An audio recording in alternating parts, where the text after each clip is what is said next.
Les automobilistes qui sillonnent régulièrement l'autoroute 55 connaissent bien le moulin à laine d'Olverton.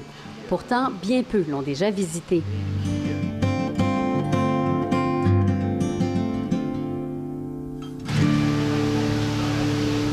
Seule attraction touristique du coin, le moulin est pourtant riche en histoire. C'est un moulin pour filer la laine. Donc, à l'époque, ils filaient la laine pour les environs. Les gens pouvaient venir faire filer leur laine ici. Ça a grossi, naturellement.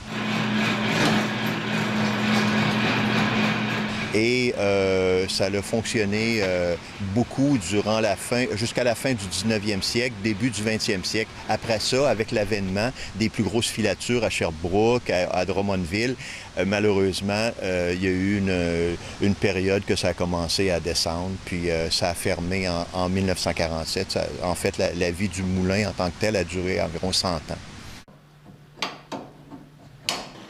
La collection du moulin contient des machines uniques au Canada, des équipements complexes dont les secrets de fonctionnement ont disparu avec le départ des derniers employés. On a encore la déchiqueteuse, on a encore la cardeuse, on a encore la fileuse.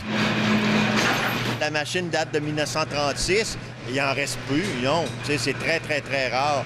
Il y a quelques filatures aux États-Unis qui en restent, mais pas au Canada. Certains éléments ont aussi été recréés pour ajouter au cachet historique du site, comme ce pont couvert. L'endroit attire aussi son lot de marcheurs. Il y a à peu près une quinzaine d'acres, 5 km de sentiers, donc les gens peuvent flâner le long de la rivière. Une promenade au cours de laquelle le calme ne sera interrompu que par le bêlement des moutons. On a à peu près une quinzaine de moutons. Plusieurs personnes qui me demandent, oui, est-ce que vous cardez, est-ce que vous faites une production à partir des moutons que vous avez? Non, malheureusement, on ne fait pas ça. C'est vraiment en démonstration et on a des petits moutons, ça fait que les enfants aiment bien ça, les nourrir, c'est agréable. Attraction encore méconnue du grand public, le seul moulin à laine au Canada saura peut-être se démarquer en ces temps difficiles. En cette année de COVID, c'est à peu près un des seuls sites qui est ouvert dans la région, dans la grande région.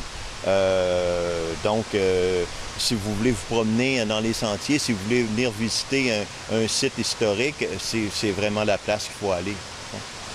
Ici Fanny Lachance-Paquette, Radio-Canada, Olverton.